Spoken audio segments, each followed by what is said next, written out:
अस्सलाम वालेकुम, क्या हाल है सबका। उम्मीद है सब खैरियत से होंगे जी। अल्हम्दुलिल्लाह मैं भी ठीक हूँ। ये व्लॉग है जी मेरा 21 मार्च बरोज़ मंगल। तो ये देखें सुबह हो गई है जी, बहुत ज़बरदस्त मौसम है आज जो है ना। सुबह से ही मौसम बहुत अच्छा है। एक्चुअली बादल आए हुए हैं और हवा चल रही है साथ साथ ना। तो खैर ये स्कूल चले गए थे बच्चे, बेटियाँ भी चली गई थी और सालार भी चला गया था। तो फिर अब ये मैं आई थी किचन में, अपनी हस्बे मामूल अपनी मेडिसिन लेनी थी। तो मेडिसिन ली है, उसके बाद फिर ये मशीन की तरफ आई थी। मशीन में कपड़े वगैरह डालने थे, तो फिर धूप थोड़ी सी निकली हुई थी और जो आसमान था ना बहुत ही खूबसूरत लग रहा था। तो ये फिर मैंने थोड़ी सी अपने लिए जो थी ना वो चाट बनाई थी। इसमें थे चने और थोड़ा सा एक सेब डाला था और प्याज था, और इसके ऊपर इमली की चटनी डाली थी मैंने, और बहुत ही मज़े की थी। तो दोपहर में जी आज मैंने बनानी थी माश की दाल। दावत का काम जो था ख़त्म हो गया था और अपनी ये बैक टू रूटीन जो है ना वो काम शुरू हो गया। तो अब ये मैंने आज दाल रखी थी माश की। तो इसको ये बनाने का मेरा सिंपल सा तरीका है। अगर मैं फ्राई बनाऊँ तो फिर वो मैंने जो है ना वो मेरी रेसिपी जो है वो भी मेरे व्लॉग्स में आपको मिल जाएगी। तो ये आज मैंने बिल्कुल सिंपल तरीके से दाल बनानी थी। इसमें मैंने धनिया पाउडर, मिर्च, लहसुन और नमक और हल्दी डाल के ना इसको रख दिया है। बस ये जब गल जाएगी, इसका पानी खुश्क हो जाएगा, फिर इस पर मैं ना तड़का लगा लेती होती हूँ। तो ये खुश्क सी दाल बहुत अच्छी बनती है। अच्छा, ये मैंने आपको बताया था कि मैं बेसन की रोटी जो है ना वो आटा गूंदे बगैर कैसे बनाती हूँ, ये मैं आपको बताऊँगी। तो ये मैंने बेसन लिया था 3 चम्मच, 3 चावलों वाले चम्मच, और इसको ना इस कंसिस्टेंसी में इसको आपने रखना है। इसमें पानी डाल के आपने बेसन को आपने मिक्स करते रहना है, उसमें गुठलियाँ वगैरह ना बने। अपने अंदाज़े से आप इतना उसमें पानी डालें कि आप उसको तवे पे या पैन पे डालें तो वो फैलना शुरू हो जाए खुद ब खुद। तो ये देखिए, और आप तवे को या पैन को जिसमें भी बना रहे हैं उस पर आप थोड़ा सा ऑयल लगा लें, ग्रीस कर लें। तो ये बहुत ही अच्छी बड़ी सॉफ्ट सी रोटी बनी थी और टेस्ट भी बहुत अच्छा था। और बेसन जो मैं यूज़ करती हूँ ना वो मैंने आपको पहले भी बताया हुआ है कि मैं पूनम वालों का बेसन यूज़ करती हूँ। इम्तियाज़ स्टोर से पूनम उनका ब्रांड है, मैं उनका बेसन यूज़ करती हूँ। तो इतना अच्छा बेसन होता है ना। और ये था जी मेरा लंच। इसमें दाल की मैंने तड़का लगाया हुआ था, सैलेड था और रोटी थी। तो यकीन करें कि इतना मज़े का था कि इसके आगे अब मुझे कोई चिकन कढ़ाई खिला देता, बिरयानी खिला देता तो मैं कभी भी ना खाती, इतना मज़े का था। और अब ये हो गया था जी शाम का मौसम, सॉरी शाम का टाइम था। शाम तो नहीं थी, 3 बजे का टाइम था और मौसम इतना खूबसूरत था कि मैं बता नहीं सकती। इतनी तेज़ हवा चल रही थी और बादल आए हुए थे। तो मौसम को एंजॉय करने के लिए फिर मैंने सोचा, बच्चे कह रहे थे कि कुछ मीठा खाने को दिल कर रहा है। फिर मैंने कहा इंस्टेंट अब यही हो सकता है कि मैं इनको हलवा बना दूँ सूजी का।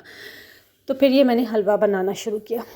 तो जी अब इसके साथ ही मैं आपसे शेयर करती हूँ एक बड़ी जो है ना वो अफसोसनाक ख़बर, जो अभी थोड़ी देर पहले हुआ है। एक्चुअली आया है बड़ा शदीद किस्म का अर्थक्वेक, 7.7 मैग्नीट्यूड का उसका एस्टिमेटेड मैग्नीट्यूड जो है ना वो बताया जा रहा है। तो एकदम से जो था ना सब लोग घरों से बाहर आ गए। हमारी सोसाइटी में भी ऐसा ही हुआ, हम लोग भी टीवी लाउंज में बैठे हुए थे। तो बड़े जो थे ना एकदम से झटके महसूस किए गए। हम लोग भी जल्दी से जो है ना बाहर निकले और बस अल्लाह ताला सब पर अपना रहम फरमाए। बच्चों से कहा कि बस आप अल्लाह अकबर कहो सब लोग और अल्लाह को याद करो। तो बहुत ही जो है ना पहले टर्की में आया ज़लज़ला, उसका भी आपने देखा है कि बहुत ज़्यादा नुकसान हुआ था। तो अल्लाह ताला बस सबको महफूज रखे इन कुदरती आफ़ात से। ये चीज़ें ऐसी हैं कि ये बिल्कुल भी इंसान के अपने कंट्रोल में नहीं है। वैसे तो इंसान के अपने कंट्रोल में कुछ भी नहीं है, लेकिन ये अर्थक्वेक ऐसी चीज़ है कि इसका आप कुछ भी आप इसके प्रिकॉशन जो है ना वो नहीं ले सकते। तो आपको पहले से पता चल ही नहीं सकता। तो खैर ये फिर शाम की चाय के साथ ना ये मैंने बच्चों को आलू वाले जो थे बेसन वाले फ्राइज़ वो बना के दिए और अपनी चाय बनाई। तो बस ये फिर हमने जो है ना मज़े से इंजॉय किया। तो अब ये जो दावत के आफ्टर शॉक्स थे ना, ये भी अभी कुछ कुछ आ रहे थे। अभी बर्तन वगैरह कुछ मैंने कल समेट लिए थे और कुछ अभी जो थे ना स्पून्स वगैरह वो रखने वाले बाकी थे। तो ये फिर मैं अपनी स्पून वाली टोकरी उठा के लाई थी, मासी ने धो के रखे हुए थे। तो मैंने कहा अब इनको अच्छी तरह से साफ़ करके क्लीन करके तो फिर इन्हें वापस रख दूँ। तो ये फिर मैं अपनी स्पून वाली टोकरी उठा के लाई थी, मासी ने धो के रखे हुए थे। तो मैंने कहा अब इनको अच्छी तरह से साफ़ करके क्लीन करके तो फिर इन्हें वापस रख दूँ। तो ये फिर मैं अपनी स्पून वाली टोकरी उठा के लाई थी, मासी ने धो के रखे हुए थे। तो मैंने कहा अब इनको अच्छी तरह से साफ़ करके क्लीन करके तो फिर इन्हें वापस रख दूँ। तो तो ये जो मेरे स्पून्स हैं ना, ये सारा सेट जो है ये मेरी शादी का ही है। और ये देखिए माशाल्लाह ये 8 पर्सन्स की सर्विंग है और इतने अच्छे इनमें स्पून्स हैं। और ये जब मैं इनको यूज़ करती हूँ ओकेजनली ही, जब मतलब कोई दावत वगैरह हो, ज़्यादा मेहमान हो, तो फिर मैं इनको ना निकालती हूँ बस, दोबारा इन्हें फिर अच्छी तरह से साफ़ करके तो दोबारा इन्हें वापस रख देती हूँ। तो चीज़ों को यूज़ करने का भी जो होता है ना वो संभालने का तरीक़ाकार होता है। अगर आप उसको उस तरीक़ाकार को अपनाएं तो आपकी चीज़ें जो होती हैं ना वो काफ़ी देर तक आपके साथ चल सकती हैं। लेकिन आप चीज़ों की केयर ना करें, एहतियात ना करें, उनको ठीक तरह से ना रखें तो बहुत जल्दी फिर चीज़ें जो है ना उनकी लाइफ भी ख़त्म हो जाती है। तो ये मैं इस तरह से फिर इनको ना साफ़ करके रख रही थी। दूसरा ये है कि ये छोटी छोटी चीज़ें जो होती हैं ना ये आपके घर के रख रखाव का भी पता देती हैं कि आप जल्दी करो, मेहमान बुला रहे हैं दावत पे, अच्छे आप अच्छी प्रेजेंटेशन कर रहे हैं खाने की, आपके पास अच्छी चीज़ें हैं, आप उनको अच्छे तरीके से अपनी चीज़ों को पेश कर रहे हैं। तो ये हर घर का ना एक रख रखाव होता है। और ख़ास तौर पे जहाँ पे माओं के साथ बच्चियाँ होना, तो वहाँ पे इन चीज़ों का ज़रूर ख़्याल रखा जाना चाहिए, क्योंकि इन्हीं सब चीज़ों से जब बच्चियाँ माओं को देखती हैं कि हमारी मामा तो ऐसे करती हैं, वो ऐसे करती हैं, तो बच्चियाँ इसी तरह से सीखती हैं। तो मेरा कहने का मकसद ये है कि आप लोग भी अपनी चीज़ों को बहुत एहतियात से संभालने के बाद, यूज़ करने के बाद उनको बहुत संभाल के बड़ी एहतियात से केयर से रखा करें, उनकी प्रॉपर सफाई किया करें, उनको खुश किया करें। बर्तनों को जैसे स्पून्स हो गए, तो इन सब चीज़ों का ना ख्याल रखना जो होता है वो यूज़ करने के बाद ना हमेशा इसी तरह साफ़ करके इनके छोटे छोटे जो पैकेट्स बने हुए हैं इन्हीं में मैं इनको ना वापस रख देती हूँ। तो इस तरह से इनकी शाइन जो है उसमें मतलब शाइन इनकी मेंटेन रहती है और देखने में भी फिर अच्छे लगते हैं।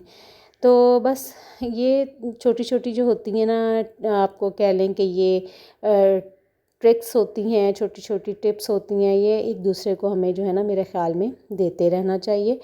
तो बाकी ये है कि हर ख़ातून खाना को, हर औरत को मेरा ख़्याल घर की चीज़ों का लेने का, ख़ास तौर पे क्रॉकरी लेने का शौक़ तो सभी को होता है। लेकिन असल बात ये होती है कि आपने इन चीज़ों की केयर कैसे करनी है, इनको मेंटेन कैसे रखना है। असल बात जो होती है ना वो ये होती है।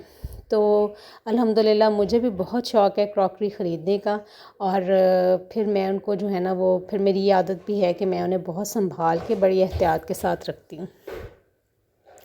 तो बस ये जी दावत का जो काम था वो भी ख़त्म हो गया था और ये बर्तन वगैरह फ़ाइनली सब कुछ सिमट गया था।